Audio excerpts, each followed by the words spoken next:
नमस्कार, डी24 news channel तुम्ही पाहू शकता। आज ऑल इंडिया पॅन्थरचे प्रमुख अध्यक्ष धुळे या ठिकाणी आले आहेत। दीपकभाई केदार या ठिकाणी आल्यानंतर आपण नेमकं ही घटना काय हे देखील जाणून घ्या। सर, काय सांगणार, आज आपण धुळे इथे आले, काय प्रकरण आहे, काय कुठल्या संदर्भात आपण आले? आमचे या ठिकाणचं एक अल्पवयीन मुलगी जी जिजामाता हॉस्टेलमध्ये शिक्षण घेत होती, ती हॉस्टेलमध्ये राहते। तिच्यासोबत जवळपास 80 विद्यार्थी राहतात आणि धक्कादायक माहिती समोर आली की तिथली जी केअरटेकर महिला आहे, त्या केअरटेकर महिलेने त्यांच्याकडून फरशी पुसून घेतली, संडास बाथरूम साफ केलं, भांडे घासले आणि ज्यावेळेस ती लहान लेकरू असल्यामुळे थकला असेल तर त्या निर्दयी बाईने त्या मुलीला ढकलून दिलं, मारहाण केली। तिचा हात फ्रॅक्चर झालाय, तिचा मी एक्सरे बघितले, 2 जागेवरती डॅमेज झालंय, रॉड टाकला एवढ्या कमी वयामध्ये। आणि मी तिला विचारलं की बेटा तुझं स्वप्न काय होतं, तर ती म्हणते मला पोलीस व्हायचं होतं। काय पोलीस होणार आहे ती? तिचा हात एवढ्या कमी वयामध्ये ह्या निर्दयी बाईने मोडून टाकला। तिचं स्वप्न असणार इथं मातीत घातलं आणि 48 तास झाला पोलीस अटक करत नाहीत। ते वर्षा नावाचे येते आहे, आमच्या पीडित महिलेला नेऊन पोलीस स्टेशनला जबाबाच्या नावाखाली बसवतात।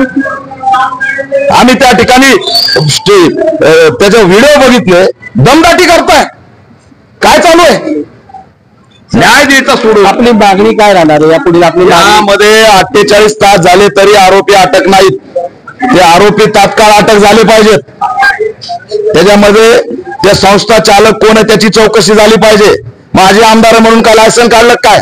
लेकरांचे ऍडमिशन घेतो, फरशी पुसायला लावतो, संडास बाथरूम करायला लावतो, तिथं साफ करायला लावतो, याच्यासाठी खोलली संस्था?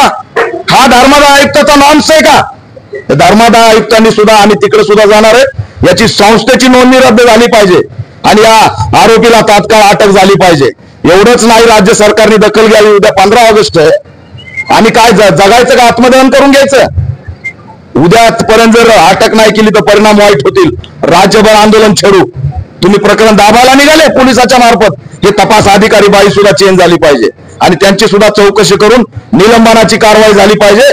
गृहमंत्र्यांनी दखल घेतली पाहिजे, सामाजिक न्याय विभागाने दखल घेतली पाहिजे, शिक्षण मंत्र्यांनी दखल घेतली पाहिजे। काय चालू आहे? सर, काय सांगणार? शिक्षण मंत्र्यांनी या संदर्भामध्ये दखल घेतली पाहिजे हे देखील सांगणार। सर, काय सांगणार? जन सुरक्षा हे विधायक आज मंत्रिमंडळामध्ये पास झालंय, त्यावर आपली काय प्रतिक्रिया असेल? जन सुरक्षा कायद्याच्या नियमानुसार आज ते राष्ट्रपतीकडे ते सहीसाठी गेलंय, त्यावर आपली काय प्रतिक्रिया असेल? आपल्या संघटनेच्या माध्यमातून काय? नाही, आम्ही त्याचा विरोध करतो, त्याच्या विरोधात आंदोलन करतो आणि त्याचा व्यापक लढा आम्ही लढणार आहे। ते रद्द झालं पाहिजे ही आमची भूमिका आहे। सर, काय सांगणार?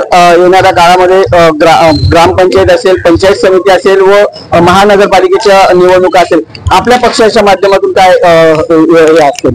मी परत येईल त्यावेळेस पत्रकार परिषद घेऊन जाहीर करेल। आता मी एका पीडितेला न्याय द्यायला आलो, त्याच्यामुळे राजकीय स्टेटमेंट करणार नाही। तुम्ही बघू शकता, आज ऑल इंडिया पॅन्थरचे दीपकभाई केदार यांनी आज या पीडित मुलीला भेट देण्यासाठी धुळे सिव्हिल हॉस्पिटल या ठिकाणी आले आहेत आणि त्यांनी प्रशासनाला एक वॉर्निंग देखील दिली आहे की लवकरात लवकर पीडित जी मुलगी आहे तिला न्याय मिळावा, अन्यथा येणाऱ्या काळामध्ये राज्यव्यापी आंदोलन करण्याची त्यांची भूमिका आहे। कॅमेरामॅन निलेश जोलेसह डी24 चॅनल।